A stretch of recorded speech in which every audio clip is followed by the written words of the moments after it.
Bienvenue à toutes et à tous sur ma chaîne Inspirer Respirer dans le programme Pause Café. Je m'appelle Lunia, je suis artiste lyrique, musicienne, professeure de chant et coach pour la respiration profonde consciente. L'objectif de ce programme est de parler de ce qui est beau, inspirant, de ce qui permet d'évoluer. La durée de mes podcasts entre 10 et 15 minutes laisse tout juste le temps de boire un café. Mes chers auditeurs, ce podcast, je l'ai intitulé « Être zen ».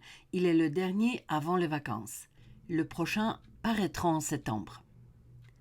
J'ai réfléchi longuement à la façon de terminer cette volée de podcast et pour finir, j'ai décidé de vous raconter ma petite histoire de vacances. Je suis une voyageuse passionnée. Jamais je ne cède aux tendances ni à la mode et je fais toujours à ma manière. Un jour, quelqu'un a dit que j'étais une rebelle, même si je ne ressemble pas à cela. J'avoue que cela m'a procuré un réel plaisir. Je me prépare donc minutieusement pour les voyages, ma véritable passion. De A à Z, j'organise moi-même mes périples. Aujourd'hui, à l'ère des ordinateurs, c'est facile, un jeu d'enfant, mais dans les années 80, c'était un vrai défi d'organiser soi-même un voyage. On m'a reproché d'avoir tout préparé méticuleusement et de m'amputer du plaisir de la découverte, car en programmant une escapade, j'avais déjà tout visité virtuellement. D'ailleurs, on m'a conseillé l'agence de voyage, car pour beaucoup de gens, elle représente la meilleure solution pour réserver et se laisser guider. Cela coûte moins d'efforts et moins de soins. C'est exactement ce que je voulais éviter. Je n'ai besoin de personne pour me dire dans quelle direction je dois regarder et me diriger. Dans une situation délicate, je me tourne vers les guides locaux. C'est toujours une option parfaite. Mon mari et moi avions choisi une destination lointaine, la Thaïlande et l'Indonésie. Lors de tels voyages, on rencontre souvent des personnes intéressantes. Le premier jour à Bangkok, nous avons fait la connaissance d'un groupe de jeunes gens qui venaient tout juste d'arriver de France. Sans aucune préparation, ils avaient décidé de parcourir la Thaïlande spontanément. Ils se moquaient un peu de mes cartes d'itinéraire de voyage. Même si nos chemins divergeaient, nous nous rencontrions tous les jours sur des sites touristiques. Et il en fut ainsi jusqu'au jour où le destin nous réunit à nouveau, mais cette fois à la gare de Bangkok. Nous avions prévu de visiter Chiang Mai et sa région, située au nord de la Thaïlande. Nous avions l'intention de passer quelques jours dans la jungle. À la gare, la file d'attente devant la caisse était énorme. Pour nous servir, un seul guichet était ouvert. Tous les passagers attendaient patiemment leur tour. Seuls les Européens s'agitaient nerveusement. Il restait 10 minutes avant le départ. Vu le nombre de personnes, nous n'avions aucune chance d'avoir le train. La longue file avançait comme un escargot. Subitement, nos amis les Parisiens firent irruption dans la gare. Waouh, ils étaient furieux. Rien n'allait bien pour eux. Ils n'avaient pratiquement rien vu. Bangkok est une ville tentaculaire et les déplacements entre les lieux intéressants nécessitent beaucoup de temps. Chaque fois qu'ils atteignaient leur objectif, le temple était déjà fermé, ou alors il fallait attendre sa réouverture après une longue pause. Ceci rendait automatiquement impossible la visite d'autres endroits. Bravo, un bon point pour moi, car parfois il vaut mieux se préparer plutôt que de se lancer aveuglément à l'aventure. Par contre, ici, nous étions tous dans la même situation. Les Parisiens sont réputés pour leur impulsivité et nous nous sommes laissés emporter par cette ambiance. Nous fûmes indignés de constater qu'un seul comptoir servit un si grand nombre de clients. À un moment donné, par la large fenêtre du hall de la gare, nous avons assisté avec désespoir au long démarrage de notre train. Nous gémîmes tous en chœur. Qu'allait-il se passer maintenant? Impossible d'arriver avant la nuit. Soudain, nous remarquâmes que nous étions les seuls à réagir de cette manière à la situation. Les autres passagers regardaient stoïquement ce cirque d'Européens qui agitaient les bras et vociféraient des paroles de mécontentement. Je pense qu'ils étaient habitués à de telles scènes. Il ne nous restait plus qu'à nous calmer et à nous harmoniser au rythme des indigènes. Imaginez notre surprise lorsque nous avons découvert qu'un autre train pour Chiang Mai stationnait le long du quai. Nous arrivâmes avant la nuit. Une chambre dans une auberge tenue par un Parisien avait été réservée. Celui-ci vivait en Thaïlande depuis de nombreuses années. Nous l'avons rencontré le lendemain, au petit déjeuner, et il a pris la commande. Nous étions affamés et avons demandé de bons œufs brouillés. En attendant les portions, le propriétaire nous a parlé de la vie en Thaïlande.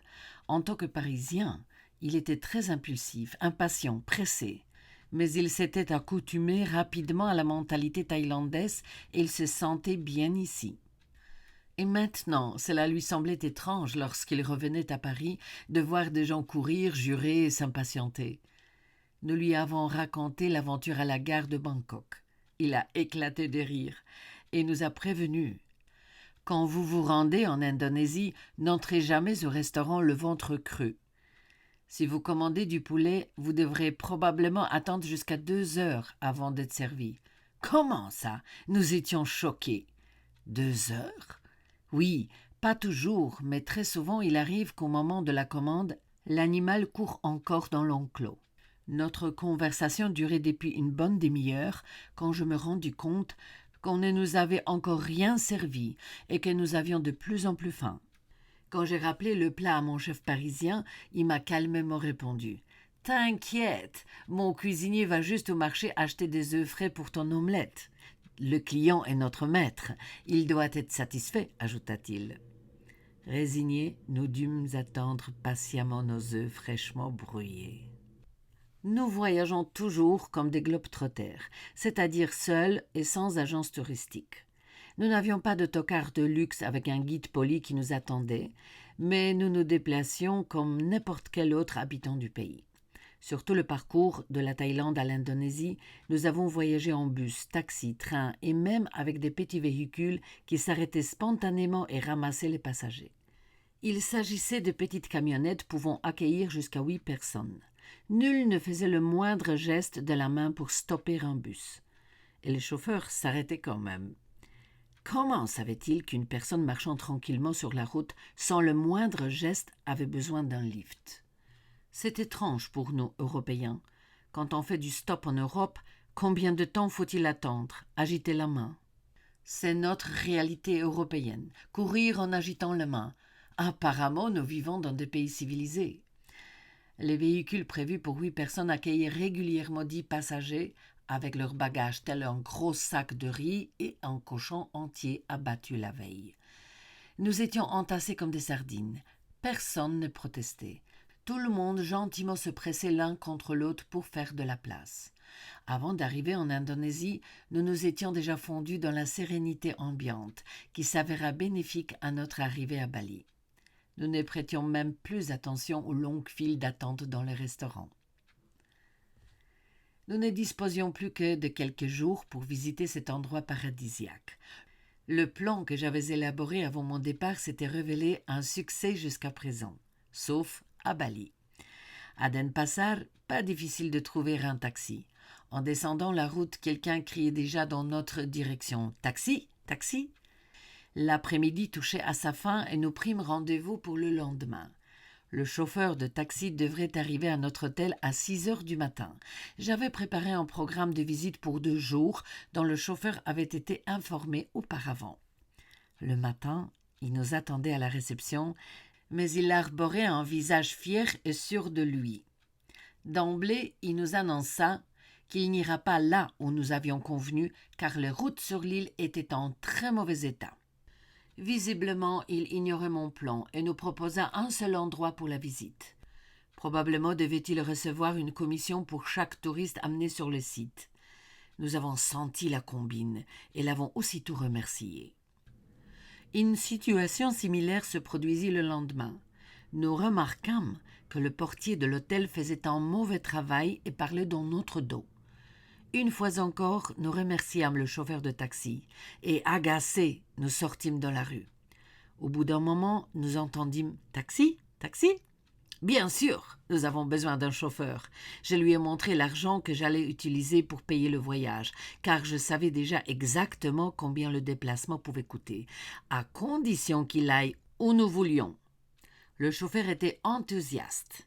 Après avoir obtenu l'approbation de son patron, il se rendit immédiatement à la station d'essence pour faire le plein. Et voici une surprise. L'essence fut versée dans le réservoir, mais nous ne pouvions voir ni le prix ni le nombre de litres. Il n'y avait pas de compteur. Comme convenu, nous avons payé l'essence et nous nous sommes mis en route. Notre conducteur était de très bonne humeur. Poliment et généreusement, il nous a donné des informations sur ce qu'il fallait visiter. Et nous constatâmes que la route de Bali était en très bon état, contrairement à ce qu'on nous avait dit. Il adorait parler de la voiture qu'il conduisait. C'était une Mercedes. Il était très heureux de conduire un tel véhicule. Il nous a parlé de la consommation et de la capacité du réservoir. Je pense qu'il s'est mordu la langue le lendemain, quand il est arrivé à l'hôtel, car le portier avait déjà fait son petit travail. La politesse et la courtoisie de la veille s'étaient transformées en un visage audacieux. « Je n'irai qu'à un seul endroit, » annonça-t-il fermement. « Et puis, je n'ai plus d'essence, et il faut remplir le réservoir, » cria-t-il. Il ne nous restait que cette journée pour visiter. Nous étions d'accord de tout payer, le trajet, l'essence, ainsi que son repas au restaurant, et nous avions exigé qu'il tienne sa parole également. Seul le calme et la fermeté nous ont sauvés. Le chauffeur s'est mis en route, qu'il le voulut ou non. Bali est un endroit magnifique, paradisiaque, mais il a été gravement spolié par les touristes. Sans la moindre gêne, dans le restaurant, les garçons ajoutaient à la note une boisson de la table voisine ou parfois un zéro à notre addition. Même à la banque, il arrivait à la caissière de percevoir secrètement sa propre commission tout en nous délivrant l'argent. Nous suivions attentivement ses mains et n'avions rien remarqué. Pourtant, notre intuition nous soufflait le contraire. Notre calme et notre détermination nous ont permis à chaque fois de récupérer l'argent dérobé, même 5 heures après avoir quitté la caisse. Impensable en Europe. Souvent, je repense à la tranquillité des Thaïlandais et j'applique cette attitude avec succès, me répétant le mot que le roi Salomon lui-même avait l'habitude de dire lorsqu'il se trouvait dans une situation extrêmement difficile. « Ceci aussi passera », mot gravé sur sa bague. Chers amis, les vacances nous libèrent pendant un certain temps de nos corvées quotidiennes et nous apportent un repos bien mérité. Autorisez-vous à vous détendre et à rester zen. Profitez-en pour recharger vos batteries. Chaque jour, répétez à haute voix « Ce temps m'appartient et j'en fais ce que je veux ». Je vous souhaite un bon moment de détente, un bronzage sain et si quelque chose de désagréable se produit malgré tout, pensez « ceci aussi passera ». Mes chers auditeurs, sur ces conseils, je termine l'émission et je vous invite à la prochaine. Si vous avez aimé ce programme, n'hésitez pas à vous abonner à ma chaîne et à aimer la vidéo. Je vous souhaite une belle et fructueuse journée et pour ceux qui écoutent cette émission le soir, une bonne et paisible nuit. À bientôt.